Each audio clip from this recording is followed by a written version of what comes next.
Arnon Milchan est probablement l'un des Israéliens les plus connus en raison du fait qu'il a produit certains des plus célèbres films d'Hollywood, y compris Pretty Woman, Fight Club et LA Confidential. Le magazine Forbes le place à la 37e position des Juifs les plus riches du monde. Mais il semble que Milchan a un sombre secret qu'il a gardé pendant de nombreuses années. Dans une interview télévisée exclusive avec Ilana Dayan pour son émission d'investigation Ouvda, ce qui signifie en hébreu « fait », il lui a admis pour la première fois son implication secrète et parfois illégale avec le gouvernement israélien.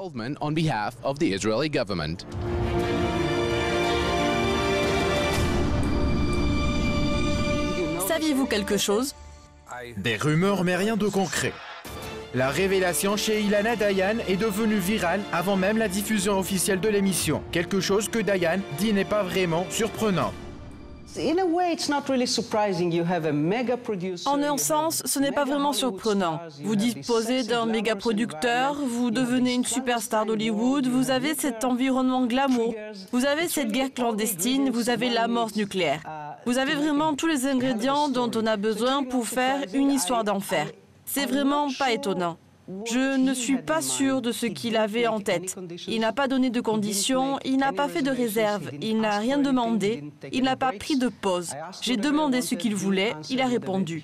Mais je pense que dans le fond, ce qu'il voulait était que les gens de ce pays sachent ce qu'il a fait pour eux à l'étranger. Savez-vous ce que c'est d'avoir la vingtaine et que son pays le laisse être James Bond? Depuis des années, de nombreuses rumeurs ont entouré ce qu'Arnon Milchan a effectivement fait au nom du gouvernement israélien. Mais Dayan explique que maintenant, tout est dans la nature. C'est incroyable quand vous pensez qu'il avait seulement la vingtaine et l'État d'Israël avait conclu l'une des alliances les plus étranges et les plus sombres jamais faites avec l'Afrique du Sud. Le régime de l'apartheid était à son apogée.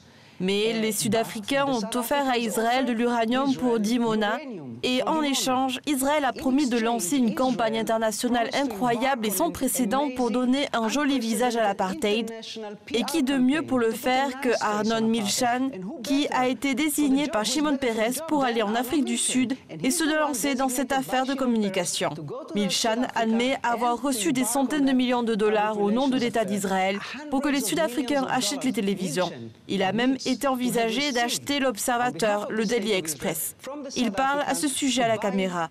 J'ai été étonnée parce que, vous savez, depuis de nombreuses années, les gens ont parlé, ont entendu des commentaires. C'était une sorte de rumeur. Mais je n'aurais jamais imaginé le voir se placer devant la caméra et faire une confession.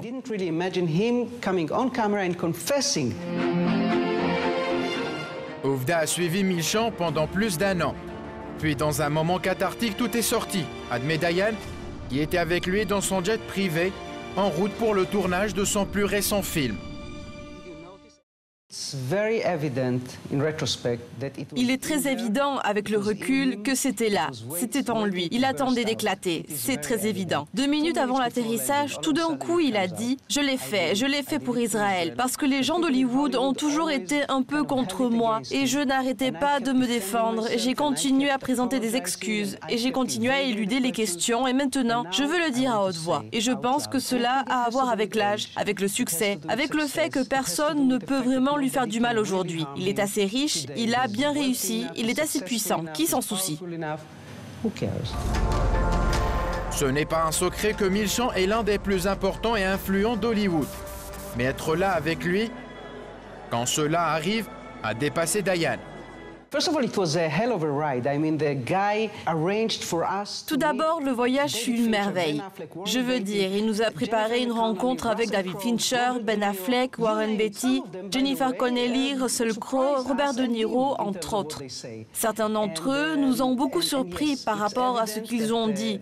Et oui, il est évident que beaucoup d'entre eux ont entendu des choses ou vu quelque chose. Et c'est particulièrement intéressant de voir De Niro répondre à ces questions parce que quand Milchan était au milieu du plus grand drame de sa vie, lorsque l'une des expéditions de l'amorce nucléaire pour Israël s'est mal passée, C'était au moment du tournage de Il était une fois en Amérique. Il mourait d'envie de prendre De Niro pour le rôle principal.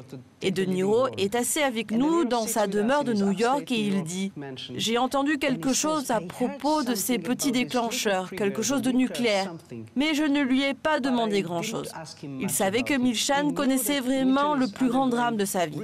La personne qui a vraiment, je pense, tout mis en place est Tom Rothman, l'ex-président de la Fox. Et je lui ai demandé s'il n'a jamais soulevé un sourcil dans cette situation de double loyauté. Il a dit que dans la vie, il y a une loyauté, une religion, un seul Dieu. Avoir du succès, faire des bénéfices, c'est la seule chose qui compte à Hollywood. Bring profits. That's the only thing that matters in Hollywood. Un fait peu connu est que bien que Milchan ait vécu aux États-Unis depuis les années 80, il n'a jamais renoncé à la citoyenneté israélienne, ni est devenu un citoyen américain. Il s'est avidement consacré à Israël et a convaincu bon nombre de personnes de haut rang d'Hollywood avec qui il travaille de soutenir publiquement l'État juif. Pour JN1, je suis Ron Jacobson à Tel Aviv.